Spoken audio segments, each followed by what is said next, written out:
नमस्कार साथियों, आज अपन दीर्घकालीन लागत वक्रों का अध्ययन करेंगे। लॉन्ग रन कॉस्ट कर्व, इसमें एलटीसी, एलएसी और एलएमसी। एलटीसी का मतलब है long run total cost, LAC का मतलब है लॉन्ग रन एवरेज कॉस्ट और एलएमसी का मतलब है लॉन्ग रन मार्जिनल कॉस्ट।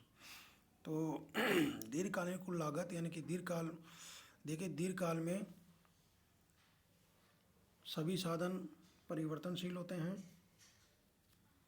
सभी लागतें परिवर्तनशील होती हैं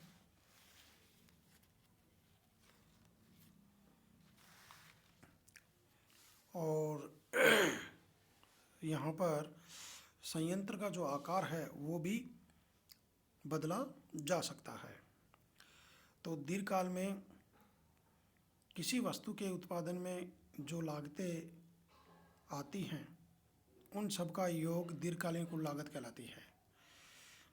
एलटीसी दीर्घकालीन कुल लागत वक्र। एलटीसी यानी कि देखिए विभिन्न अल्पकालीन लागत वक्रों के, विभिन्न अल्पकालीन लागत वक्रों यानी एसटीसी जो वक्र होते हैं, विभिन्न अल्पकालीन लागत वक्रों के न्यूनतम बिंदुओं को स्पर्श करता हुआ जो वक्र बनाया जाता है उसे दीर्घकालीन लागत वक्र कहते हैं।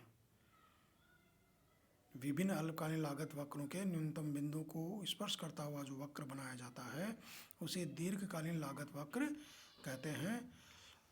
और यहाँ संयंत्र के आकार को भी परिवर्तित किया जा सकता है। ये था आपका एलटीसी।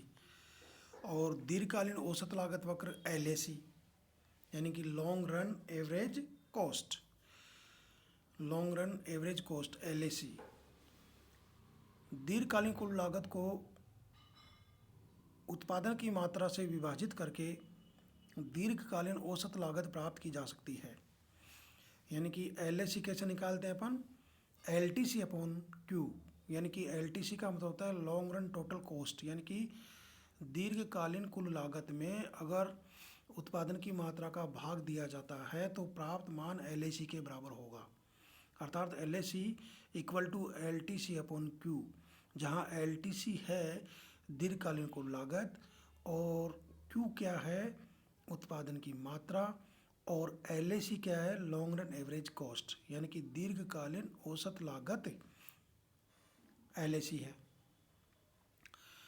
अब देखिए आप एलएसी दीर्घकालीन औसत लागत वक्र एलएसी यानी कि विभिन्न अल्पकालीन औसत लागत वक्रों को स्पर्श करता हुआ जो वक्र बनाया जाता है, विभिन्न अल्पकालीन औसत लागत वक्रों को स्पर्श करता हुआ जो वक्र बनाया जाता है उसे दीर्घकालीन औसत लागत वक्र एलएसी कहते हैं। अर्थात दीर्घकालीन औसत लागत वक्र विभिन्न एसएसी वक्रों का आवरण वक्र है। एसएसी वक्र, इस एसएसी वक्र को संयंत्र वक्र के नाम से भी जाना जाता है। तो एसएसी वक्रों का आवरण कौन सा होता है, एलएसी वक्र होता है। और इस एलएसी वक्र को लिफाफा वक्र भी कहा जाता है और इसी को प्लानिंग कर्व यानी कि योजना वक्र के नाम से भी जाना जाता है। एलएसी वक्र यह व्यक्त करता है कि उत्पादन के पैमाने में परिवर्तन होने से औसत लागत किस प्रकार परिवर्तित होती है। अर्थात यह वक्र कुल उत्पादन की विभिन्न मात्राओं की न्यूनतम संभव औसत लागत को व्यक्त करता है। और इसको अपन डायग्राम के आधार पर भी दर्शा सकते हैं। यानी कि डायग्राम में, यानी कि एलएसी वक्र क्या होता है कि विभिन्न जो अल्पकालीन औसत लागत वक्र है उनका विवरण है, वो आवरण होता है। एलएसी वक्र क्या होता है, विभिन्न अल्पकालीन औसत लागत वक्रों का आवरण होता है। यहाँ पर जो डायग्राम दिया गया है उसमें देखिए तीन अल्पकालीन औसत लागत वक्र हैं। एक तो है SAC1, एक है SAC2, एक है SAC3। ये तीन अल्पकालीन लागत वक्र है जिनको स्पर्श करता हुआ एलएसी वक्र बनाया है, जिसको स्पर्श करता हुआ एलएसी वक्र को एलएसी वक्र बनाया गया है।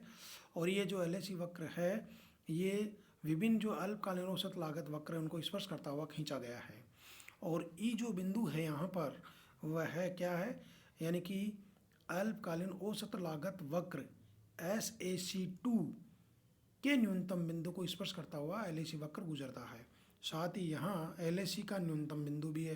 अतः ये जो ई बिंदु है ये एलएसी का न्यूनतम बिंदु भी है और इस बिंदु पर फर्म क्या कर सकती है कि फर्म अनुकूलतम आकार के संयंत्र, अनुकूलतम आकार के संयंत्र, कौन सा संयंत्र अनुकूलतम आकार का? SaC2,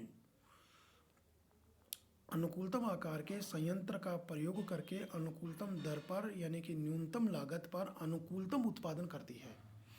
यानी कि ये जो ई बिंदु है, इस बिंदु पर फर्म अनुकूलतम आकार के संयंत्र का प्रयोग करके अनुकूलतम दर पर अनुकूलतम उत्पादन करती है। साथ ही इस बिंदु ई पर लागत भी न्यूनतम है।